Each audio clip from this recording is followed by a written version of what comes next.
Well, good afternoon, everyone, and welcome to today's session on USD's pilgrimage to El Camino de Santiago. I'm your host, moderator, and fellow pilgrim, Claudia Gonzalez from the class of 1999 and 2003. On behalf of the USD Alumni Association, I want to thank each of you for your interest in the pilgrimage and for being with us today. Before we start the program, a few housekeeping notes. Please keep your microphones on mute. This will help us focus in on our guest speakers. I also recommend that you set your Zoom settings to speaker view. This session is being recorded, so if you are not comfortable with your image being captured, please turn your cameras off. As the presentation moves along, please submit your questions in the chat box. This will help facilitate our Q&A with each speaker. And before our session concludes, we will do a quick poll, so please be sure to participate at the end. Our session today will feature two guest speakers, Mr. Ian Kynor from Trafalgar Travel and Father Robert Capone, our pilgrimage chaplain. Ian will address the physical components of our trip, including itinerary, logistics, health and vaccination requirements, costs, and deadlines. And Father Capone will address the spiritual component of our journey. So, ladies and gentlemen, without further ado, I want to welcome Mr. Ian Kynor from Trafalgar as our guest speaker. Ian, the Zoom room is yours. Wonderful. Claudia, thank you very much. Thank you, everybody, for joining us today. It is an absolute pleasure to be joining you. It's been an absolute pleasure to work with the University of San Diego's Alumni Association and with Father Capone on the creation of this pilgrimage. And I'm very excited that we have the opportunity to talk through it and share a little bit. I'm exceptionally excited because I found the background. So for at least the virtual next hour, I am on the beautiful USD campus, which is fantastic. And I'm going to enjoy that and use this background as frequently as I can because it's a beautiful campus. But we're not here to talk about that. We're here to talk about an amazing pilgrimage opportunity for all of you. So hopefully at this point, all of you have had a chance to look at the itinerary found on the USD Traveling Toreros page. If not, I'll post the link into the chat momentarily, but very simply, some high-level details of it. The trip will depart out of LAX on June 15th. We've arranged transportation from San Diego to LAX for those group flights. We arrive and we are welcomed into Madrid. In Madrid, we will spend a number of days doing some very USD-specific visits in and around Madrid, first at the Madrid Center for USD, and then visiting Alcalá for the university there, which I understand to have been much of the design inspiration for the University of San Diego. After those couple of days of shaking off the jet lag, enjoying some tapas, then we get into what is the main heart and spirit of this itinerary. That is our first day as we travel and then ultimately begin on the Camino de Santiago. I'm not going to get into every day-by-day specific. I'm sure you can all read through that and look at all those, but the high-level details for the pilgrimage itself is we will be in hotels every evening. We will have our coach that'll transfer all of our pilgrims to each starting point on each day. Each day is going to range between about 9 miles and 14 miles on the pilgrimage trail on that Camino de Santiago. The elevation change, depending on the day, the overall elevation change of the pilgrimage is a little over 1,000 feet. So there are some hills. It's nothing massive or dramatic, but there's a slight elevation change as you walk along the trail and from village to village as we make our way to the conclusion of the pilgrimage, which will be in Santiago de Compostela, and I always get that Compostela wrong, so I apologize on my pronunciation there. But in Santiago de Compostela, we will finish up the pilgrimage there, where we will have another day of reflection on the coast in Finisterre, where you can spend time really for reflection, for prayer, whatever is going to best suit you to conclude your pilgrimage, before making our way via Segovia back to Madrid and returning home on June 27th. An absolutely incredible itinerary and experience for that pilgrimage. Now, I don't have a boring presentation to take you all through. I don't have a bunch of slides that you all have to look through, because I think the most important thing is to address a lot of your individual questions. And we received a lot of questions ahead of time. So thank you for those of us who have previously called or spoken to the Alumni Association. So what I want to do is first go through some of the questions that we've already received. And then, whatever time we have, and I'm happy to stay on afterwards, we will spend as much time as we need to address any other questions. If you think of anything as I'm kind of going along here, feel free to put it into chat. That way we can always come back to it. But the first question that we've been asked is there a minimum age? Well, very simply, all participants need to be able to walk and complete the pilgrimage. This is first and foremost that pilgrimage trip, and it is 100 kilometers total over that trek. And I mentioned previously about 9 miles is the shortest day, 14 miles being the longest. So we would expect that any minors who are attending are fully capable of being able to complete that trek on their own, and without necessarily needing aid or support, or certainly being pushed by a stroller. Of course, that might be a lot too young. So while we haven't put a minimum age cap, if you're unsure, if you have children that you want to participate and you're unsure, please feel free to reach out to us directly, and we'll discuss your individual situation. But for the most part, as long as they are fully capable on their own of completing that pilgrimage, that is going to be the first kind of bar that we want to make sure everybody can reach. We've been asked, can groups of family travel together? So if one alumni has family that want to take advantage of this tremendous, potentially once in a lifetime opportunity, can they have other family and friends travel with them? The simple answer is yes. If you have other family, if you have other friends, if you are an alumni, if you are a torero and you want to have those other folks travel with you, the more the merrier. Please reach out to us. If your entire extended family and all of your friends, and we're starting to get to second cousins and great aunts and uncles, and it's becoming a large group, reach out to us. If based on availability, if we've got the space, we may want to consult with USD and look at the overall group capacity, so we're not ending up making it too much of a family trip. If you want to do your own family trip somewhere down the track, we can certainly help you with that. But if you have family and friends that want to travel with you, by all means, the more the merrier. Are COVID-19 vaccines and boosters required to participate? The very simple answer is yes. Every attendee needs to be fully vaccinated and have received a booster. This is for your own safety, and it's also to make sure that you can partake in all of the activities and things along the way.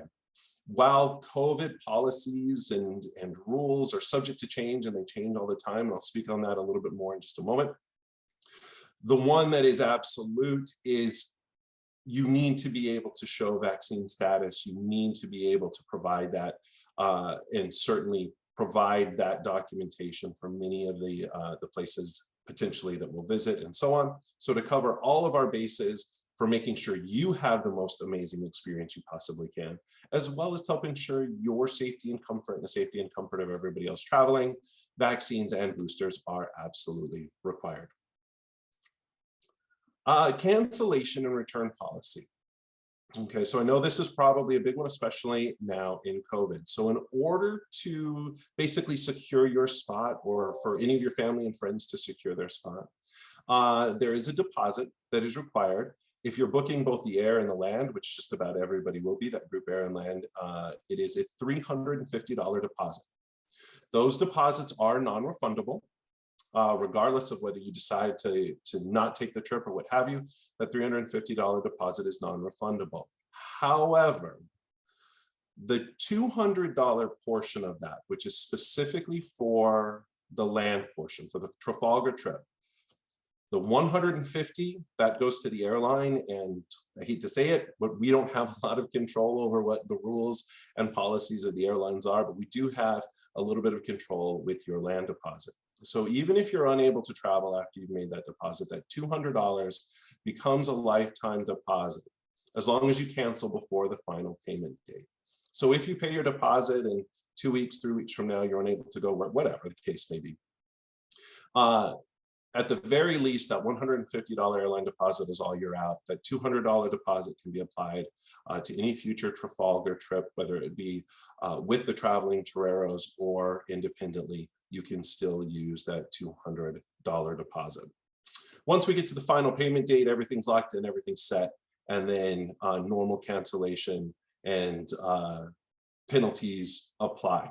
And I'm not going to go into all those details, but we'll happily share with anybody who would like them. I will certainly share them with the Alumni Association, make sure those are available to anybody who wants to see them just kind of right now.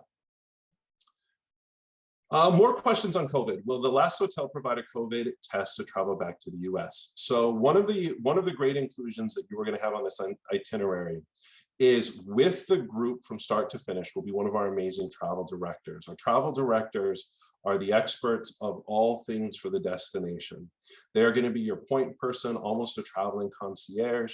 They're going to make sure everything logistically flows wonderfully for the trip, as well as giving you stories and insights and just making the destinations that you're going to be visiting come to life. Also traveling with our travel director will be a wellness director. That wellness director has one job, and it is the wellness of our group. And that is going to include everything from making sure if masks are required, that everybody has a mask, that hand sanitizer is available, that they are checking and making sure that any sort of local policies in place when we travel are adhered to. The restaurants that we're visiting and the places that we're having dining, that any well-being or safety protocols are absolutely followed. And certainly they're there for your health and well-being as well. If somebody gets a sniffle, it happens when you travel. It will likely happen to some of you that you will get a sniffle or a little bit of a dry cough. That doesn't necessarily mean you have COVID, and we would certainly hope you do not have COVID. So they're there to help support that. As it relates to testing, and certainly testing, assuming that requirement is still in place for entry back into the US, yes, they will facilitate and advise on exactly where, how, and making sure that every traveler can be tested. Whether that's in the hotel or in a nearby facility, we will make sure we facilitate, allow time, and support all of you in making sure you have that test. The test is, if there is a cost associated with the testing, that is your responsibility. So just make sure you note that. But we will absolutely make sure everyone has ample opportunity to get the adequate and required test for their entry back into the US. We've asked, and this is a great question, and you'll have to forgive me because I'm kind of jumping around a little bit, but we've received such a variety of questions, and I think they're all important and will be of varying degrees of importance to everybody. So thank you for letting me kind of bounce around. Now we're going to talk about the days. So do we know the departure times for the walking days? We'll certainly expect morning after breakfast. The exact times of departure, we will finalize and get a little bit more set as we get closer to the actual travel dates. And some days, depending on the travel day, the duration rather, I should say, we may have a little bit of flexibility on the actual start date. But definitely expect mornings. Immediately after breakfast, we will be departing, and exact times will be communicated with the group. Certainly, as we're getting ready to travel and head out. Are you able to be picked up if you can't walk the entire leg of the route? So we have robust policies and procedures in place for any sorts of emergencies. Outside of an emergency, the coach is there to drop you off and to pick you up. The expectation of this experience and this opportunity is that it is the pilgrimage. So if somebody is injured, if somebody gets hurt, certainly we have protocols in place. We will have 2 local guides that will be accompanying the group on the entire duration of the Camino de Santiago. So there'll be somebody at the front There'll be somebody at the back. And if we, worst case scenario, if we have somebody that requires medical attention, certainly they can help and facilitate that. And we can go from there. But the coach isn't there. The coach isn't there to let people kind of tap out and walk a few miles and say, yeah, I'm good for the day. Really, the trip is to experience the pilgrimage. It's the sacrifice of the pilgrimage, and the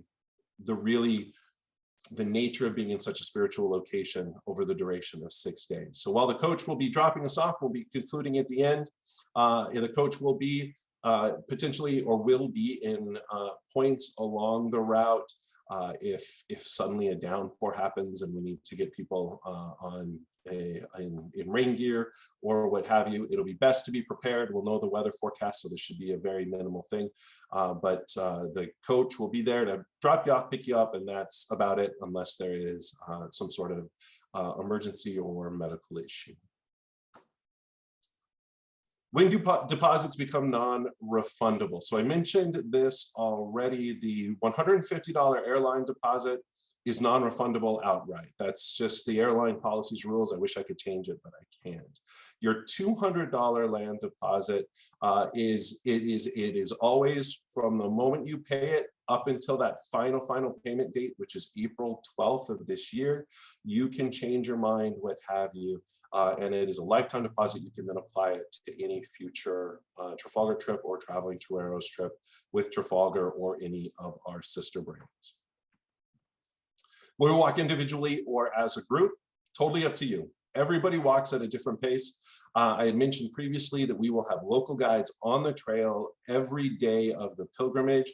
There will be somebody at the front with whoever our front lead kind of walkers are. There will be somebody at the rear, making sure that anybody who's got a different pace or is taking a more leisurely walk that day, that they are not the last person. We'll always have one of our guides at the rear. If the group, for any stretch of it, decides to start off, I imagine every morning everybody will start off as a fairly tight group and then kind of spread out as the day goes on. But if you decide as a group that you want to stay together for most of the day, that's entirely up to you. If you are traveling with a spouse, a friend, a family member, and you want to walk the entire thing side by side together, please do so. How good a shape do we need to be in? What if one of us is better shaped than the other? Well, I'll tell you quite honestly, conditioning and shape is very subjective to the individual. I've seen on the Inca Trail at altitude, folks in their 70s and 80s walking with canes, and they are trucking along, and the youngsters in their 20s are struggling. You know the distance. There's about 1,000, I believe it's about 1,300 in elevation change, if I remember correctly, over the course of the entire 6 days. The shortest day will be 9 miles. The longest day will be approximately 14 miles. As long as you can walk that distance comfortably, you will be fine. We're not scrambling over rocks or climbing up cliffs or doing any advanced mountaineering. This is a well-trod trail for centuries, a well-trod trail. So as long as you are confident in being able to walk those distances every day, you will be fine. If you do no training, if you don't exercise at all, if you're not active in any way, shape, or form, this is probably not the trip for you, and you're probably not quite yet prepared to do this kind of pilgrimage. If you are active, you're able, I would suggest getting out and doing a couple of practice walks at distance just to make sure you're good to go, and continue to kind of train leading up to our departure date. But whether you are in condition or not is really going to be subjective and up to you. But definitely understand the distance that is involved over the 6 days, and make sure that you have trained and you have done some practice yourself, just so you are confident in being able to complete that trek. We've been asked approximate walking distance every day. I've touched on that. 9 miles is the longest, 15 miles is the shortest. And then it kind of runs in between there. I think we have a 12-mile day, a 14-mile day. So right in between that 9 and 15. We've been asked about the accommodation type. So we will be in 3 different hotels, allowing you to kind of get settled for multiple nights in each one without having to move every day along the route. So we will be in the 3 hotels. We'll be in a hotel in Madrid, of course. We'll be in a hotel at the conclusion of the pilgrimage, and then we'll be in a hotel right in the middle. All 3 hotels are 4- or 5-star properties. They're very nice, very well appointed, very comfortable. I think everybody will find them very, very soothing and relaxing, certainly at the end of your pilgrimage days. Do you allow vaccine exceptions? No. There are no exceptions to the vaccine policy. Every single traveler must be vaccinated and have received a booster on the first, or have received a booster within 2 weeks of the start date of the trip. No exceptions. And then we've been asked twin share rooms, meaning 2 people to a room with twin beds. That is absolutely correct. So all of the accommodation are twin share. So that's 2 people to a room. We may be able to, on a request basis, if somebody is traveling solo and wants a single room, we may be able to request one. There is a single supplement or surcharge that would apply to that. Same thing if there's a family and they need a triple or want a triple or a quad. Those are not guaranteed and are on a request basis. If we're able to secure those accommodation for you, then we will advise you of the supplement, and then we will go ahead and confirm that. But singles or other room types not guaranteed. Your twin rooms, 2 people to a room. If it's a spouse, if there's 2 spouses traveling together in most of these hotels, if you want to push the beds together and sleep side by side, you can. If you're quite content keeping the 2 beds separate, you can do that as well. So those are all the questions that I had, that I received early on. I'm going to scroll back up to the top of the chat and start kind of working through these. So Mary, excellent question. Will this trip be offered again in the future? I think TBD. Can it be offered in the future? Absolutely. Will we look to operate it in the future in collaboration with the traveling toreros? TBD. If there's interest in it and if it's something that becomes, that's able to become, you know, a somewhat regular thing. I don't know how frequently it would be, but the possibility of running the trip again is there. And if there's interest in it, I'm sure we can discuss that going forward. Anastasia, if my sister-in-law and I book, but then can't go, can she still go? I assume, Anastasia, you're the alumni, your sister-in-law books with you. If you can't go, certainly in that instance, absolutely. We're not gonna, if you, for whatever reason, are unable to go, we're not gonna remove her from the trip if something should happen. Certainly, this is a traveling toreros trip, so the preference is obviously that toreros are traveling on it. But if for some reason something happens, we're not going to kick her off the trip simply due to your circumstance. Hopefully that doesn't happen. Hopefully you can both attend and enjoy the pilgrimage. Let's see. Are there stops and bathrooms along the way walk? Yes, there are. So the pilgrimage route actually goes through a number of small villages and towns all along the way. So all throughout, and all throughout, there are multiple stops to refill water, to use restrooms, to grab a snack if you need to, and you went through whatever you had in your own backpack or satchel. But yes, there are absolutely stops. This is not a wilderness pilgrimage by any stretch of the imagination. We are going, again, you know, a well-trodden path since Roman days, with many, many small villages and towns along the way, which is also part of what makes it so beautiful. You'll be traveling through these villages and towns, through meadows and open space, through farmland. It is quite beautiful. Do we carry all of our belongings, or are they transported daily for us? On the pilgrimage trail, you only carry what you need to carry for that day. So water, snacks, any sort of rain gear, whatever is relevant for that day. As I mentioned, for the first few days of the trek, we will be in a hotel central to those first couple of days. So we will be returning back to that same accommodation every night. So your luggage will stay there. I believe after day 3, we will travel to the next hotel and you will load up your bags onto the coach, and the coach will deliver you and them to the next hotel. So day by day, all you need to carry is what you need for the day. Is there a packing guideline? I'm assuming we carry what we bring. So as we get closer to the actual departure, we will help. I know there is already a list available, I believe, on the Traveling 2 Hours website. And Claudia, if I got that wrong, you can certainly correct me. That has packing suggestions for the trip and for the pilgrimage itself. As we get closer to the actual departure date, we will provide any additional guidelines or any recommendations for things that you want to make sure you have. Certainly common sense things. You definitely want to have water with you, a water bottle or two. You definitely want to have small nutritious snacks for the route. And you want to be able to, check and prepare for any measure of weather. So if that's a rain jacket or zip off pants, and then certainly one of the most important things is going to be comfortable shoes and socks.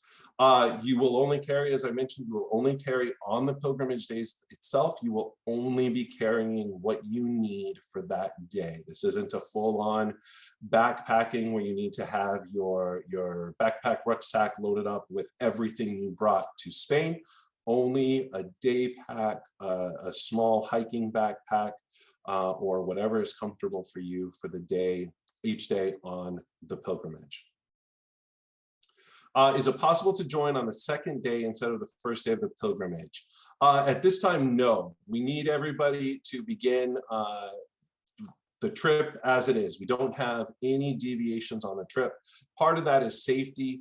Part of that is logistical. So we do need everybody really start to finish, no deviations. Dates of the trip. Bear with me 1 second. Just want to make sure I get all of the dates correct. Departure from the US will be on June 16th. Sorry, got that wrong. June 15th. So I was looking at my notes wrong. Departure from the US will be June 15th. First day in Madrid will be June 16th. And we will conclude and return back on departing Madrid on June 28th.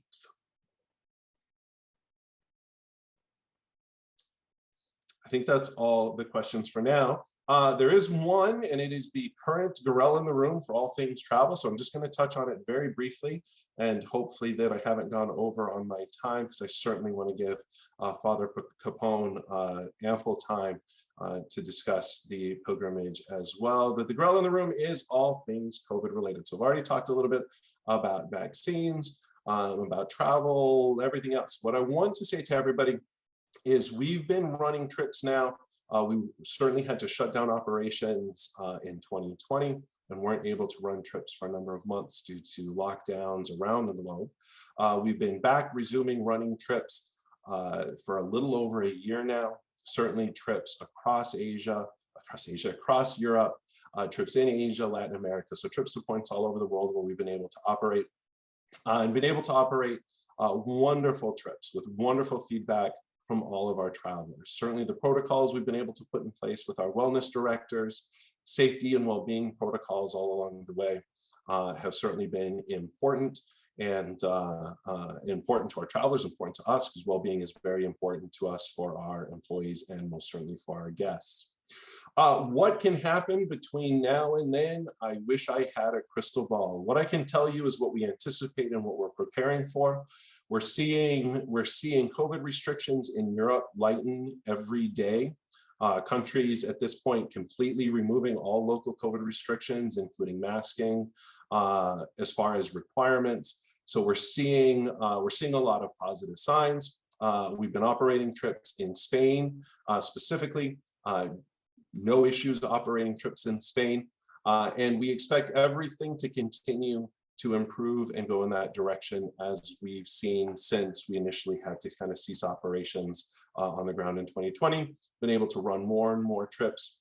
And as we move into the summer, we fully expect that Spain will be welcoming all of us. Madrid certainly will be welcoming all of us. The pilgrimage route and the Camino de Santiago will certainly be calling and everyone will be able to have an absolutely wonderful, spiritual and incredible experience. I do have one more question on here before I kind of cede, or two questions, cede kind of my time. Could I stay in Madrid June 28th, or do I need to come back to the US? It's a great question.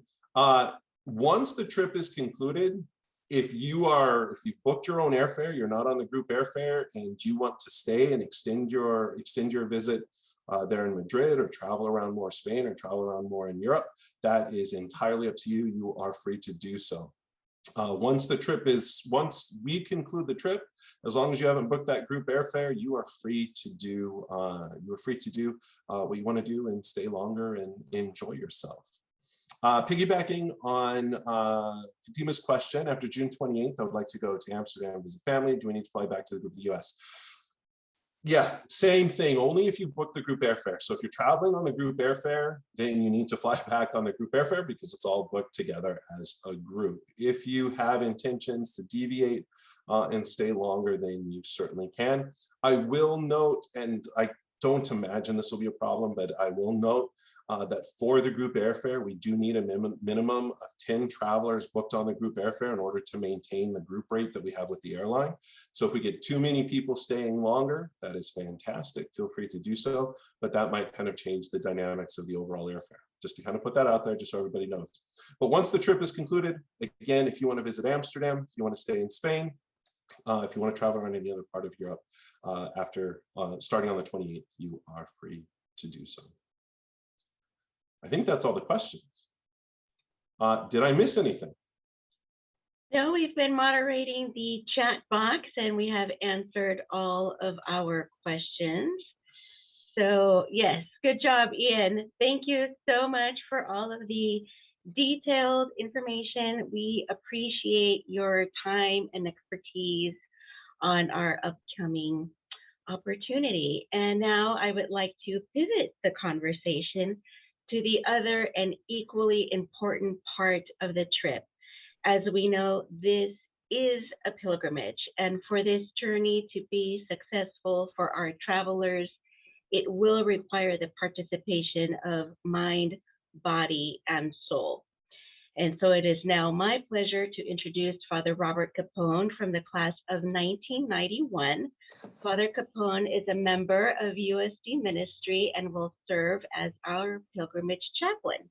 And he will share with us his vision for our journey of faith. Father Capone, the Zoom room full of potential pilgrims is yours. Thank you, Claudia, and good afternoon, everyone. I look forward to making the pilgrimage with you. You know, when I heard about it, when I was invited, something stirred in me, and it's been building. There was curiosity and enthusiasm.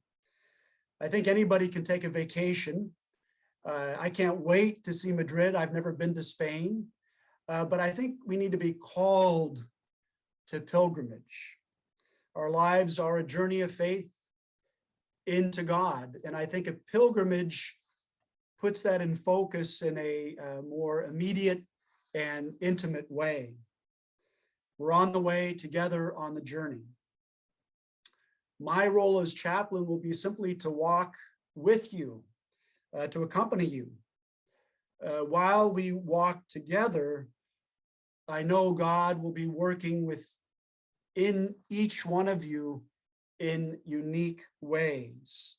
We'll all be, as Ian mentioned, following the same path through the villages and towns and open spaces. But the interior journey for each one of us will be a little different. It has its own contours for each one of us. Some of you have been reading my monthly reflections in Buen Camino. Claudia tells me that's how pilgrims greet one another from time to time on the pilgrimage, by Buen Camino. You know, have a good Camino, a good pilgrimage. And you might have seen a quote from Richard Niebuhr in this month's Buen Camino, and thank you, Claudia, for all your work on that. He writes, "Pilgrims are persons in motion, passing through territories not their own, seeking something we might call completion, or perhaps the word clarity will do as well. A goal to which only the Spirit's compass points the way. So I like that language of interior journey where the Spirit points the way. I'm a chaplain to the students here at the University of San Diego. Somebody, if you can remember back to your college days, and I just had an interaction with a student this week. It was for a pilgrimage of another sort. And I asked her why she made the pilgrimage and what she discovered. And she said she went on the pilgrimage because she needed some clarity about the direction her life was taking. And what she discovered on her pilgrimage was that what she really needed was not clarity, but faith. In her words, a need for faith rather than clarity. People of all faith traditions are invited on this traveling torero pilgrimage to Santiago de Compostela, where it culminates, or people that are simply searching for God. I'm steeped in the Judeo-Christian tradition, and I'll be offering the celebration of the sacraments probably on a daily basis as needed. I must say the Camino does have a distinctly Christian characteristic in the sense of the final day. You know, we're journeying to the Cathedral of St. James of Santiago, who was one of the first followers of Jesus. And I can only imagine what I will be feeling, what you will be feeling when we enter those doors, when we smell the sweet incense as it swings from side to side, as it has done from centuries, from that giant thurible, Dios lo quiera, God willing. I want to change gears just a little bit as we think of the anticipation of reaching our destiny and all that that might mean for us. I know we've all been through a difficult journey through the pandemic. Ian mentioned how it changed travel plans for Trafalgar. I know all of us have experienced some form of loss during the pandemic.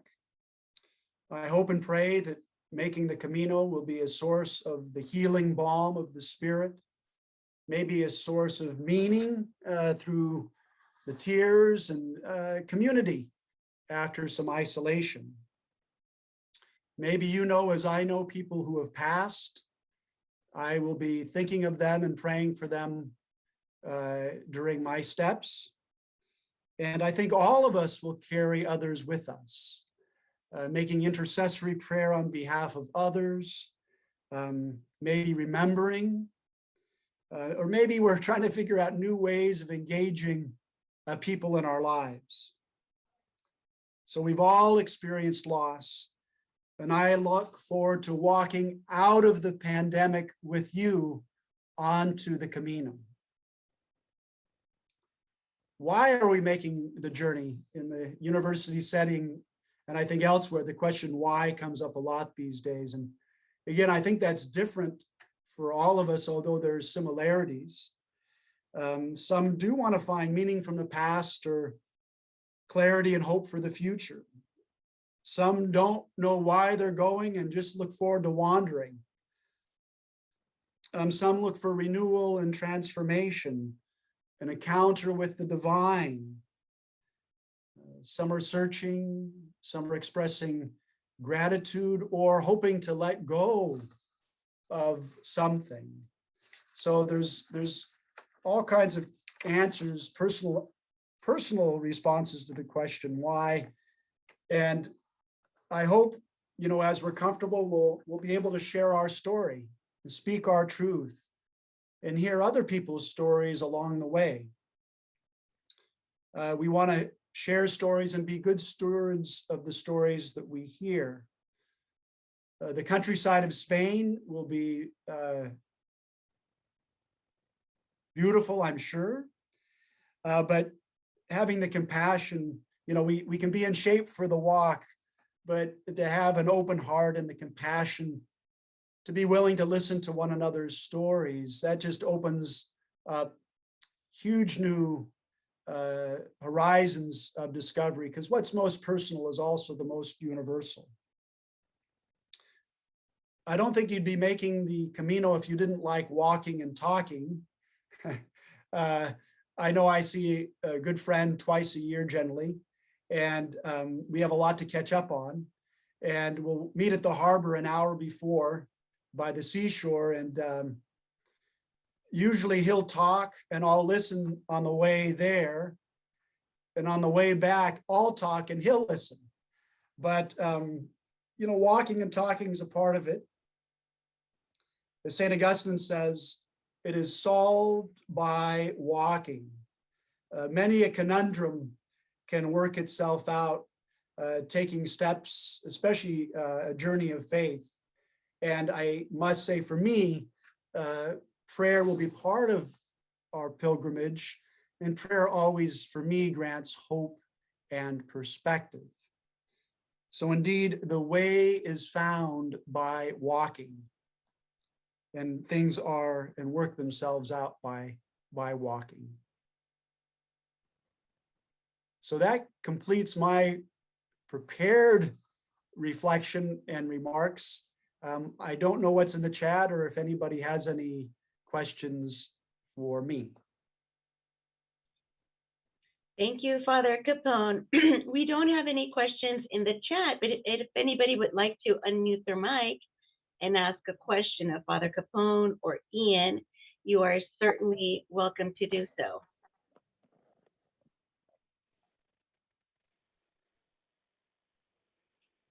Checking, listening. No. All right. Ian has placed a link to the Trafalgar website that notes the full itinerary and the breakdown of the day. So we highly encourage you to review that. Perfect. All right. Well, without any further questions, I would like to launch our poll to gauge interest in the pilgrimage after all of this information. So please go ahead and submit your answer.